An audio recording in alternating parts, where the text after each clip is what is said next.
Hello friends, basics of stock market के चौथे episode में आपका स्वागत है। आज के एपिसोड में हम पर शेयर अर्निंग के बारे में जानेंगे। आप तो जानते हैं कि पर शेयर अर्निंग को पी रेशियो से निकाला जा सकता है। अर्निंग पर शेयर का इस्तेमाल कंपनी का एनुअल रिटर्न निकालने के लिए हो सकता है, यानी कंपनी एफडी से ज़्यादा रिटर्न दे रही है या फिर अबव एवरेज भी रिटर्न दे रही है या नहीं दे रही है, ये हमें अर्निंग पर शेयर से पता चल सकता है। मान लीजिए हम एक एग्जाम्पल लेते हैं। एक एबीसी नाम की कंपनी है जिसका बिजनेस है टेक्सटाइल। ये कंपनी एनुअली 1 करोड़ का बिजनेस करती है, यानी रेवेन्यू जनरेट करती है, लेकिन हमें उसका अर्निंग निकालना है। बहुत सारे लोग रेवेन्यू और अर्निंग में कंफ्यूज होते हैं। बहुत सारे लोगों को यही लगता है कि रेवेन्यू मतलब अर्निंग होती है, लेकिन ऐसा नहीं होता। रेवेन्यू अलग बात है और अर्निंग अलग बात है। तो कंपनी का रेवेन्यू है 1 करोड़ रुपए। इसका मतलब कंपनी 1 करोड़ का बिजनेस करती है और उसमें से हम मान लेते हैं कि 15 लाख को मैन्युफैक्चरिंग कॉस्ट है। मैन्युफैक्चरिंग कॉस्ट मतलब कपड़े बनाने के लिए जो भी उस कंपनी को खर्चा करना पड़ता है वो कॉस्ट, उसे हम मान लेते हैं 15 लाख है। ये 15 लाख 1 करोड़ से डिडक्ट होगा और कंपनी अपनी ब्रांडिंग को एडवर्टाइज करने के लिए यानी मार्केटिंग करने के लिए 10 लाख का खर्चा करती है। यानी उसके बिजनेस को और एक्सपांड करने के लिए उस कंपनी को जो भी मार्केटिंग करनी पड़ती है उसके लिए वो 10 लाख सालाना खर्चा करती है, वो भी रेवेन्यू से डिडक्ट होगा। तीसरी बात जो डिडक्ट होगी वो होगी एम्प्लॉयज़ की सैलरी। कंपनी के हर एक एम्प्लॉय को कंपनी को सैलरी तो देनी ही पड़ती है, वो भी उस रेवेन्यू से डिडक्ट होगा।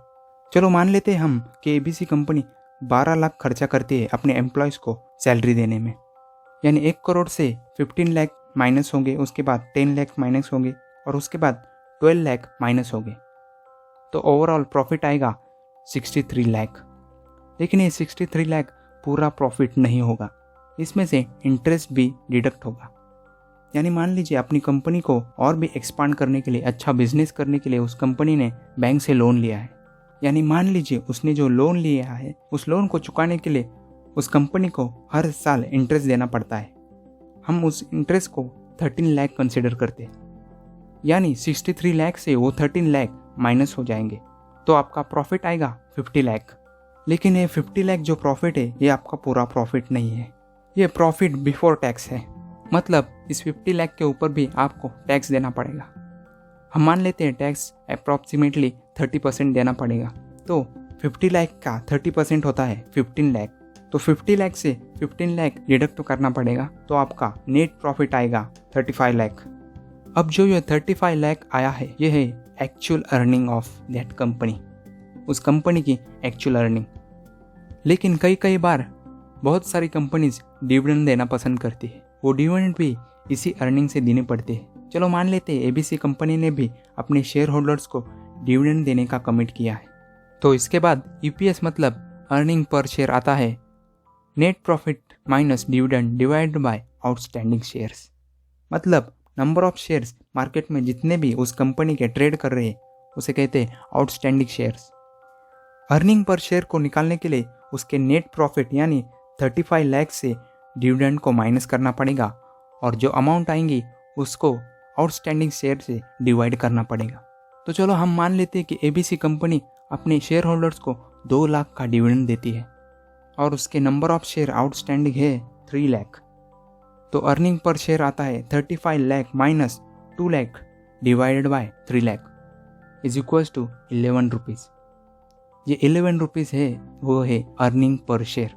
अगर आपके पास एबीसी कंपनी के 100 शेयर्स है तो इसका मतलब ये होता है कि 100 इंटू 11 आप 1100 रुपये अर्न कर रहे हैं। वॉरेन बफेट जो वर्ल्ड के ग्रेट इन्वेस्टर है वो ये बिलीव करते हैं कि ये कंपनी की चॉइस है कि वो 1100 रुपये वो मुझे किस तरीके से देंगे।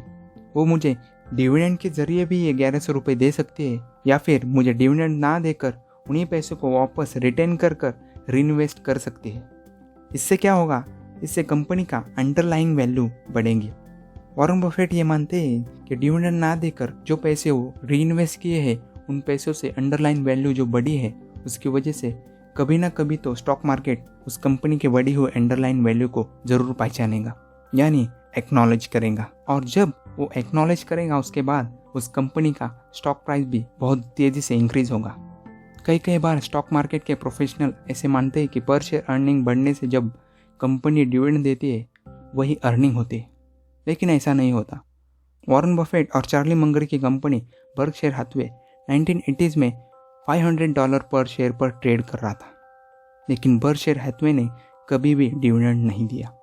इसी कारण जो भी उस कंपनी की पर शेयर अर्निंग में बढ़ोतरी हुई वो पूरी तरीके से अंडरलाइन वैल्यू में चली गई, और इसी वजह से 1990s में बर्कशायर हैथवे का स्टॉक प्राइस $45,000 तक चला गया था, और आज वो दुनिया का सबसे महंगा स्टॉक है। वॉरेन बफेट ये मानते हैं कि कंपनी को कभी भी अपनी अर्निंग को डिविडेंड के जरिए देना नहीं चाहिए। इसके दो फायदे, एक, कंपनी के अंडरलाइन वैल्यू बढ़ेंगे, और दूसरी, जब भी कंपनी डिविडेंड देती है तो उस डिविडेंड के ऊपर हर एक इन्वेस्टर को यानी शेयर होल्डर को टैक्स देना पड़ता है। उस टैक्स देने की वजह से उसके एनुअल रिटर्न में कमतरता आती है, यानी उसका रिटर्न कम हो जाता है। वही अगर उसने रीइन्वेस्ट किया तो उसके अंडरलाइन वैल्यू बढ़ने की वजह से एनुअल रिटर्न कंपाउंड होता रहेगा, और कंपाउंडिंग की वजह से उसे और बेहतरीन रिजल्ट मिलेगी। इसीलिए वॉरेन बफेट ज़्यादातर अपने डिविडेंड को ना लेकर उसे रीइन्वेस्ट करने का सोचते हैं। Types of earning per share. पहला, trailing earning per share. Trailing earning per share यानी लास्ट फाइनेंशियल ईयर का EPS होता है। यानी मान लीजिए लास्ट फाइनेंशियल ईयर 2020 और 2021 का हम एग्जांपल लेते हैं, यानी 1 अप्रैल 2020 से लेकर 31 मार्च 2021 तक जो EPS होगा वो होगा ट्रेलिंग EPS। दूसरा, करंट EPS। करंट ईयर का EPS जो होता है उसे करंट EPS कहते हैं। तीसरा, फॉरवर्ड EPS, यानी आगे के ईयर्स में EPS क्या होगा यह हमें फॉरवर्ड EPS बताता है। इसके लिए हमें आगे के सालों में कंपनी क्या अर्निंग दे सकती है इसका एस्टिमेट निकालना पड़ता है, और उसी के ज़रिए EPS निकाला जाता है। ज़्यादातर स्टॉक मार्केट में ट्रेलिंग EPS और करंट EPS का इस्तेमाल होता है। 1987 में जब वॉरेन बफेट ने कोको कोला कंपनी में इन्वेस्ट किया था तब कोको कोला कंपनी 4.87% एनुअल रिटर्न दे रही थी।